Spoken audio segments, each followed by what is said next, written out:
Assalamualaikum warahmatullahi wabarakatuh. Lanjut kepada pembahasan ilmu kalam yang nomor 3, yaitu tentang sumber-sumber ilmu kalam. Jadi sebagaimana saya sudah jelaskan di awal bahwa kan ilmu kalam adalah ilmu teologi Islam yang membahas dan mempertahankan prinsip-prinsip akidah Islam dengan pendekatan rasional dan sistematis. Nah, untuk merumuskan atau menjelaskan dan membeda akidah, ilmu kalam itu bersandar kepada beberapa sumber utama yang mana dari beberapa sumber itu fungsinya untuk saling melengkapi. Nah, berikut penjelasan singkat tentang sumber-sumber ilmu kalam. Jadi yang pertama itu adalah ada Al-Quran sebagai sumber utama. Nah, jadi Al-Quran itu adalah wahyu Allah Subhanahu wa Ta'ala yang menjadi pedoman hidup bagi umat Islam. Nah, Al-Quran ini diturunkan dalam berbahasa Arab. Kepada siapa? Yaitu kepada junjungan kita Nabi Muhammad SAW dengan sifat yang mutawatir. Nah, sehingga keaslian Al-Quran sendiri itu sangat terjamin. Dan juga Al-Quran ini adalah kalamullah yang bersifat mukjizat, yaitu yang mana di dalamnya berisi petunjuk hidup, hukum, prinsip, akidah dan nilai moral. Nah, dalam ilmu kalam, Al-Quran itu menjadi sumber primer untuk menetapkan prinsip-prinsip tauhid, sifat Allah, kenabian dan hal-hal gaib. Contohnya sebagaimana ayat yang terdapat dalam Al-Quran surah Al-Hijr ayat 9 yang mana artinya sesungguhnya kami yang menurunkan Al-Quran dan kami yang menjaganya.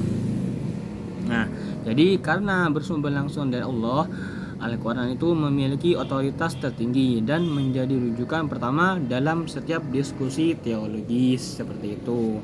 Yang nomor 2 itu ada yang namanya hadis. Nah, hadis ini adalah berfungsi sebagai penjelas akidah.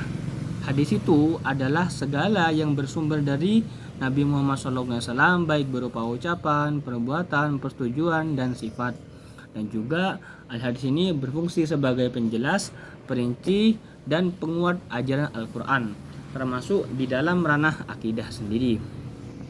Hadis ini menjelaskan hal-hal yang mendetail, yang mana tidak bisa dijabarkan secara eksplisit di dalam Al-Quran, seperti keimanan, ihsan, dan konsekuensi akidah. Seperti itu. Hadis juga berfungsi untuk mendidik umat untuk memiliki akidah yang baik, karena akhlak itu adalah cerminan akidah. Rasulullah SAW pernah bersabda, sesempurna iman seorang mukmin itu adalah yang paling baik akhlaknya. Seperti itu. Hadis diriwayatkan oleh hadis riwayat Tirmidzi. Nah, yang ketiga ada namanya akal, yaitu atau rasionalitas dalam ilmu kalam. Jadi akal atau rasionalitas itu adalah anugerah Allah yang membedakan antara manusia dan makhluk lainnya. Nah, di dalam Al-Quran surah Al-Isra ayat 70 itu dijelaskan, yang mana artinya manusia itu dimuliakan karena mempunyai kelebihan akal. Nah, ilmu kalam ini lahir sebagai respon atau kebutuhan mempertahankan akidah Islam dari serangan pemikiran asing atau bid'ah melalui argumen yang rasional. Dan juga para muta'alimin terdahulu itu juga menggunakan akal, yang mana digunakan untuk memahami dan menafsirkan wahyu, membuktikan eksistensi dan sifat-sifat Allah, juga menjawab keraguan atau tantangan intelektual. Nah, tapi di dalam pendekatan menggunakan akal itu terdapat perbedaan. Nah, ada aliran Mu'tazilah yang mana mereka itu memberi peran dominan pada akal, bahkan mengutamakan akal untuk menafsirkan hal-hal yang tidak eksplisit dalam wahyu. Jadi aliran Mu'tazilah ini lebih mengutamakan akal daripada wahyu. Sedangkan kalau Asy'ariyah yaitu mengakui pentingnya akal tetapi menegaskan supremasi wahyu. Jadi tidak ada yang saling dominan, jadi saling melengkapi antara akal dan wahyu. Menurut golongan Asy'ariyah itu sama-sama dipakai, jadi sama-sama saling untuk melengkapi karena sama-sama penting. Yang mana akal dipakai untuk mengharmonikan iman dengan pemikiran logis, tetapi diakui juga batasnya dalam memahami hal-hal yang gaib. Nomor 4 itu ada ijma atau konsensus dalam ilmu kalam.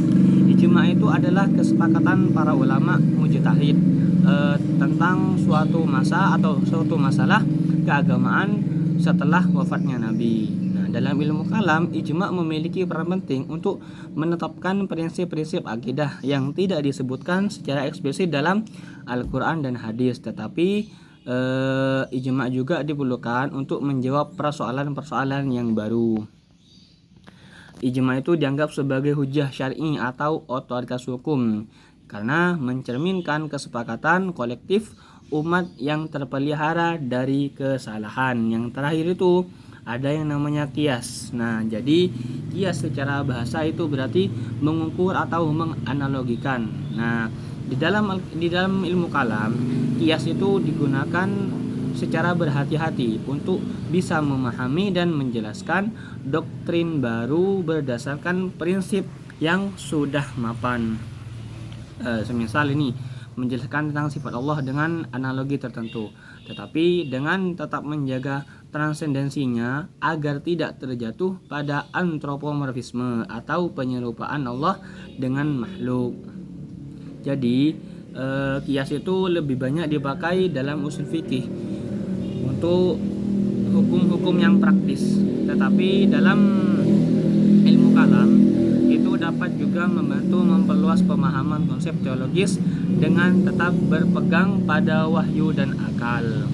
Nah, yang terakhir itu ada logika, mantik dalam ilmu kalam, yaitu logika itu masuk ke tradisi Islam melalui filsafat Yunani, terutama logikanya Aristoteles, yang mana logika ini memberi kerangka sistematis dan metodologis bagi ilmu kalam dalam membangun argumen yang teologis.